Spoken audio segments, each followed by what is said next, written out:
The United States is not the country I grew up in, and that was the primary reason I left. So be open-minded, non-assuming, and ready to adapt. This is Dan of Vagabond Week, and today we're lucky to have 𝗬𝐶 and Marvin as guests here today. Welcome, you two. Thank you. Thank you. So what country are you two sitting in right now? We are in Philippines right now. Me too. You're both you're both in the Philippines. So Marvin, what's your home country and how long have you been living in the Philippines? I'm from the West Coast of the United States, and I've been here a little over 2 years. And what made you think, hey, I'm going to move to the Philippines? What was your thinking about that? Well, there was a lot of thinking about different places because I've been to a lot of places.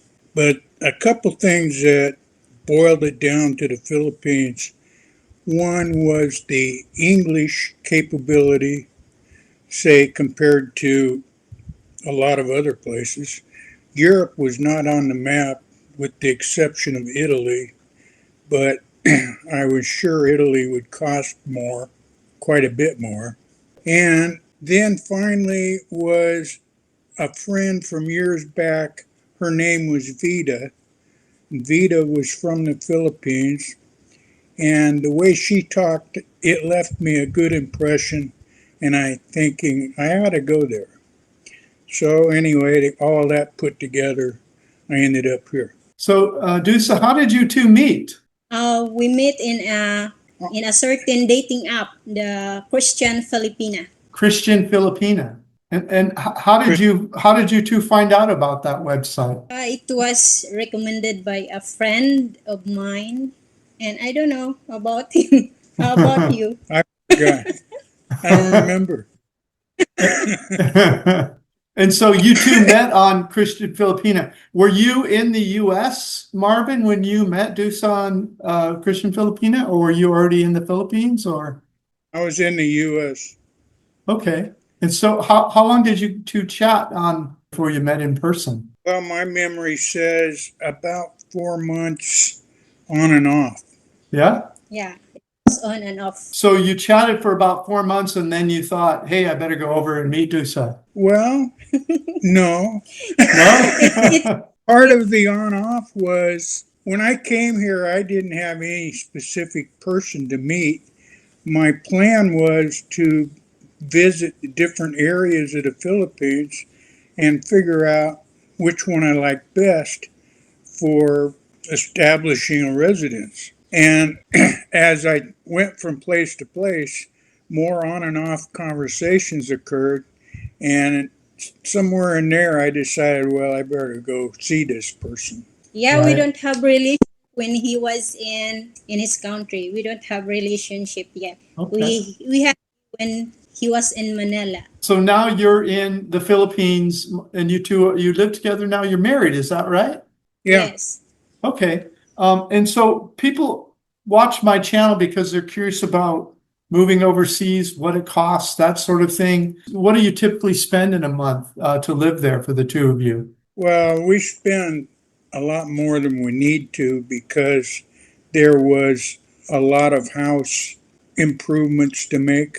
So for the first couple of years, I was having a lot of workers do a lot of work. But putting that aside and putting aside buying an automobile and putting aside restaurants and putting aside electric bills, we spend less than $1,000 a month, I think. That close track because it's not that tight. So I'm sure that for groceries, electric, and other expenses, we're under $1,000, although we're close to it. Okay. And so with electricity and everything, you're a little more than 1,000? Is that what I'm hearing? A little less. A little less. Oh, well, that's great. So you two are, what sort of cultural differences have you two noticed about Philippines versus the U.S. In a relationship, and how have you dealt with those challenges, if you had any? You should not get the idea in your head that it's easy to live on $1,000 per month overseas. The majority of the expats I interview and that I meet overseas are spending over $2,000 per month, some over $3,000 per month. If you go on a steady diet of Western food, Western accommodations, and expat bars, it is almost impossible to stay under $2,000 per month. And you should not leave your home country until you have significant savings in case of an emergency overseas. Many locals know how to live cheaply in their country, but very few expats can do it. You have to put your feet on the ground before you know what your overseas life will cost you. What sort of cultural differences have you two noticed? Okay, we talk about the foods. We have different tastes, different likes. And so what I did, I cook for him the food that he likes, and I cook for myself. And then about certain celebration, just like fiesta, we celebrated fiesta, and Marvin is okay with it. What was that? Fiesta. Yeah, I do what?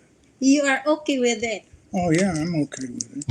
I know he don't celebrate fiesta in their country, but here, yeah, we celebrated fiesta, and he is okay with it. So Marvin, is this your first time living outside the United States? No, I've been to Italy, Spain, England, Germany, South America, Mexico, all of the provinces on the west of Canada, and wow. I'm probably forgetting somebody. He's a wanderer. I should have videos, but gee whiz. So are you just a traveler, or were you in the military? How did you cover so much ground? Both military and curiosity. No, I forgot China. I came to the Philippines about 2 or 3 times before I moved here. I didn't get to know the Philippines that well in the previous visits. It takes more than a couple weeks to understand the country. And I would recommend if somebody wants to understand it, that they consider a minimum of 6 months or more if it fits their schedule. Because to understand the people and the way of life, you have to just spend time bumping elbows. Yeah, that's great advice. And so what part of the Philippines are you two in?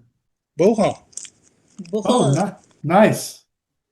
The chocolate hills, the tanzir, the little monkey, the...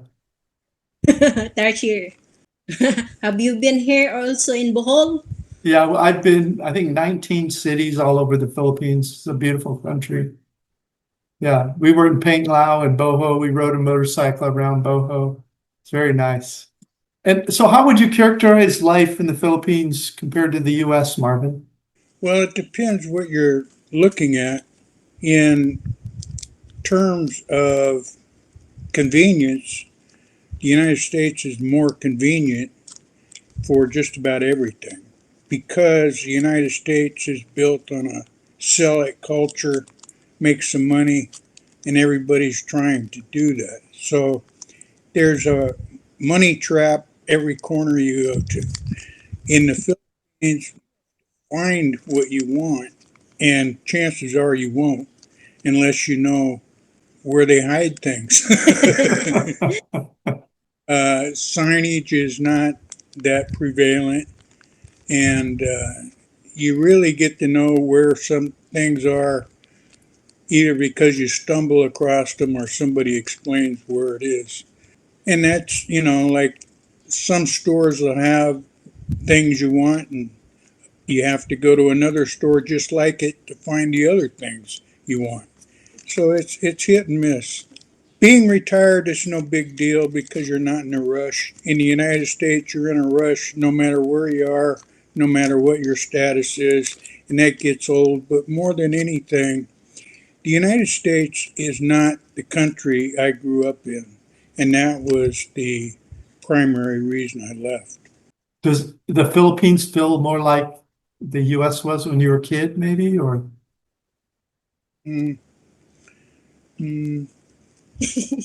Well, there's more freedom here because even though they have laws, everybody ignores them pretty much. Province where they don't have enough police to hold the law over everybody's head. Compared to the United States, it's turned into a police state. You can't hardly do anything without answering somebody's inquiry and being threatened with this and that. And it's all changed dramatically over a period of years, but it's getting to the point now where I think the day isn't that far away where if you're in the United States, you're going to be locked in the United States. They won't let you leave. So I wanted to get out of there before that happened. Does the Philippines feel permanent, or do you think you'll maybe travel some more, see some other, live in other countries, or what are your thoughts about long term? If you're sincerely thinking about leaving your home country and retiring overseas, there's 10 things you really need to think about before you leave. And I cover those in this free ebook right here. My mind would just stay here. There's the option to travel. It depends on how the world economy goes. I believe in terms of world events, we're headed for World War III. And I don't think anybody's going to be traveling during those times. Should we just stay here? Yeah. Well, He's stuck with me. Yeah, good for him. I think he's got a good thing going there. Why not? So do you two have any tips for other people thinking of finding love in the Philippines? What have you learned, or what would you share with others about it? don't set any expectations, probably because you'd be disappointed when those expectations didn't materialize. So be open-minded, non-assuming, and ready to adapt. You guys have a TikTok channel that you people could go watch and see what you two are up to? We have a TikTok account. It's for me only. She's a social media guru. You don't like I social don't like any of media. it. I only go to Facebook. He still don't Which show his face. Facebook is, by the way, the map of where things are in the Philippines. It's where if you're looking for somebody to do something, to make something, to sell something, Facebook is the place. So Ďosa, what's the name of your TikTok channel? So people can go over there and see what you two are up to. Marvin and Jusa.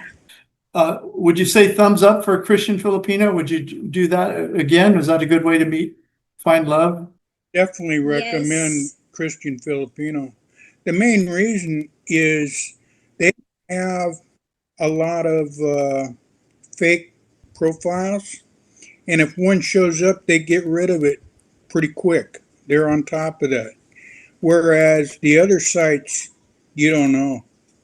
You know, they have a lot of, I'm going to use the word you don't want to get involved with type of stuff.